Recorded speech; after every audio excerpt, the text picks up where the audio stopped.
Bismillahirrahmanirrahim. In the name of Allah, Mr. Imran Khan, Prime Minister of the Islamic Republic of Pakistan, Excellency Shah Mahmoud Qureshi, Foreign Minister of the Islamic Republic of Pakistan, we congratulate you on your chairmanship of this session and for the celebration of your Independence Day. Highnesses, Excellencies, Excellency Mr. Hussein Ibrahim Taha, Secretary General of the OIC, ladies and gentlemen, on behalf of the Arab Group, I'm pleased to extend my greetings to Shah Mahmoud Qureshi, Foreign Minister of the Islamic Republic of Pakistan, for the efforts deployed to consolidate joint Islamic action. I also extend my thanks to the Republic of Niger for its excellent chairmanship of the previous session of our Council. I should seize this opportunity to hail the efforts made by the Kingdom of Saudi Arabia, the chair of the Islamic Summit.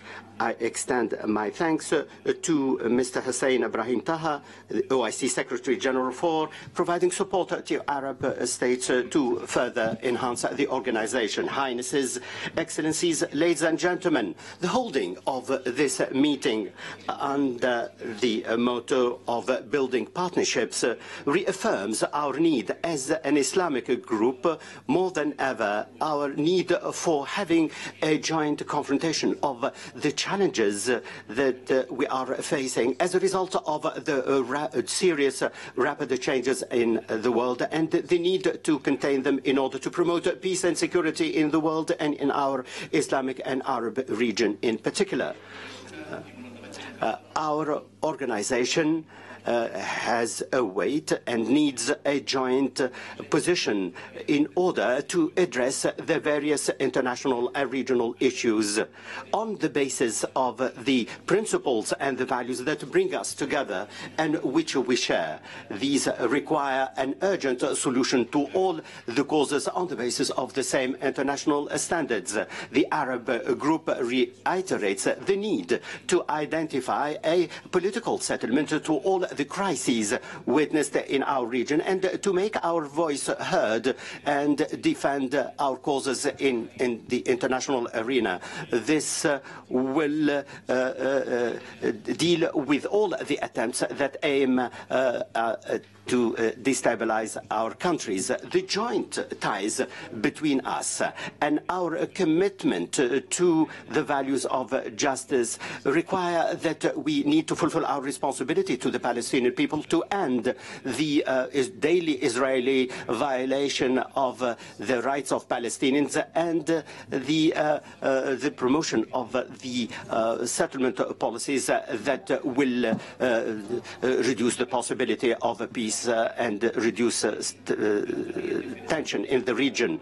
The Palestinian cause is at the forefront of our concerns. We call for a resumption of the peace process and the settlement of the issue on the basis of international resolutions and on the basis of the Arab and Islamic position.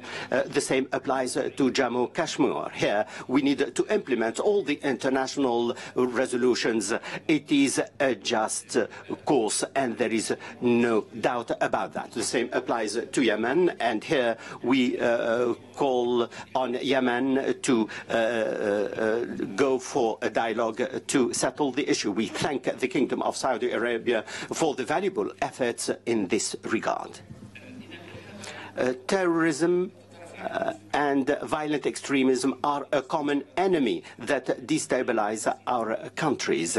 This requires further vigilance and more effective coordination and cooperation in order to use the preventive measures and to adopt new approaches to face this scourge and the trans-border organized crime such as illegal migration and trafficking in humans. on the other hand, we need to adopt modern digital communication means to face Islamophobia and the discourse of hatred and extremism.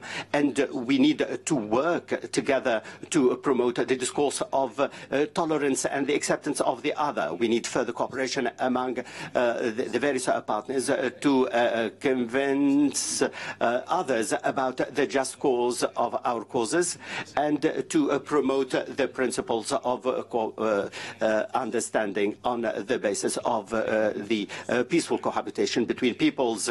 Highnesses, Excellencies, ladies and gentlemen, reinforcing peace and security in our Islamic region in the face of the exceptional challenges such as COVID-19, and in order to be able to deal with the Ukrainian issue, all of this requires further partnership at the economic and developmental levels, and our Arab financial institutions need to make more contributions, and the same applies to specialized organizations working in these areas. The aim is to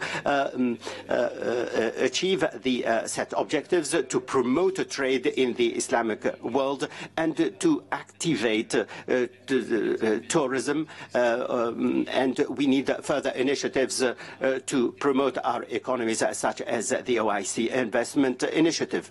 In this, we rely on the cooperation between the private and public sectors in order to benefit from our abilities as men and women, and the use of all the available resources to promote innovation in the various critical sectors that enable us to be part of the world economy. Mr. Chairman, Highnesses, Excellencies, ladies and gentlemen, our determination is firm to contribute to a modern reformist policy of our organization that will enable us to upgrade its role in order to consolidate cooperation among member states. The aim is to achieve dynamics in the various parts of the organization in its economic, political and development roles. We believe that the challenges we are facing at the moment require consolidating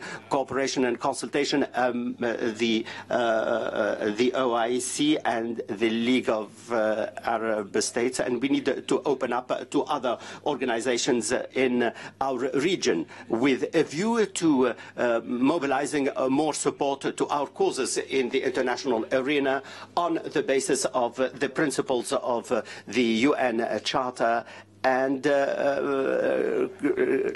co-living with a view to a world that is more just and prosperous. May Allah make us succeed in our endeavor. Thank you very much for your attention.